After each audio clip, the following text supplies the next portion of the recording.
Praise the Lord. இன்னைக்கு ஏசப்பா உங்களை பார்த்து சொல்ற வார்த்தை என்ன அப்படின்னா, கர்த்தருக்கு காத்திருக்கிறவர்களோ புது பலன் அடைந்து கழுகுகளைப் போல செட்டைகளை அடித்து எழும்புவார்கள். அவர்கள் ஓடினாலும் இளைப்படையார்கள், நடந்தாலும் சோர்ந்து போகார்கள். ஆமீன். அதாவது கழுகு போல பலனடைந்து எழும்புவாங்க.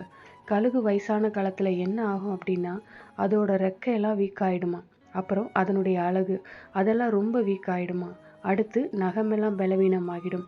அதனால் இரையெல்லாம் பிடிக்கவே முடியாது. ரொம்ப கஷ்டம். அப்போது அதுக்கு ஒரு பலன் தேவை. அதுக்கு என்ன செய்யும் அப்படின்னா, உயரமான ஒரு மலையில் போய் அமர்ந்து கொண்டு தன்னுடைய முடியை எல்லாம் உதிர பண்ணி தன்னுடைய அழகை தரையில் அடித்து உடச்சிடுமா. பழசெல்லாம் கலட்டி கொடுத்துட்டு காத்துட்டு இருக்கும். அதுதான் மொட்டை கழுகுன்னு சொல்லுவாங்க.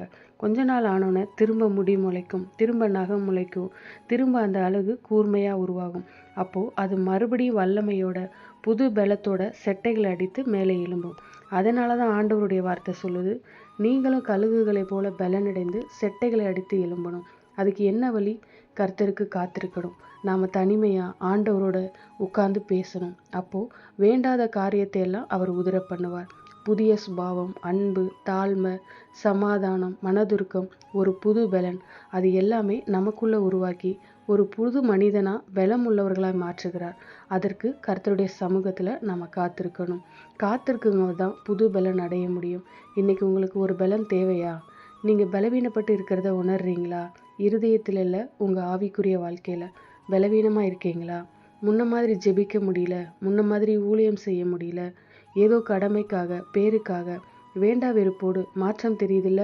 ஆவிக்குரிய வாழ்க்கையில பலன் அடையணும். அதுக்கு தான் கர்த்தருடைய சமூகத்துல காத்திருக்கணும்.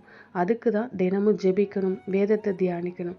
உடனே ஒரு புது பலன் வரும். சோர்வு எல்லாம் மாறிடும், பலவீனங்கள் நீங்கும். ஆண்டவர் சொல்றாரு, என் மகனே என் மகளே, நீ கழுகை போல செட்டைகளை அடித்து எழும்பணும். நான் உனக்கு புது பலன் தரேன். திரும்ப எலும்பு, பழையவைகள் எல்லாம் ஒளிந்து போயிடும்னு கர்த்தர் சொல்றாரு.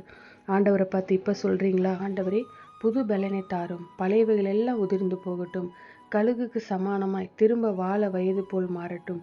இயேசுவின் நாமத்தில் ஜெபிக்கிறோம் பிதாவே. ஆமீன். God bless you.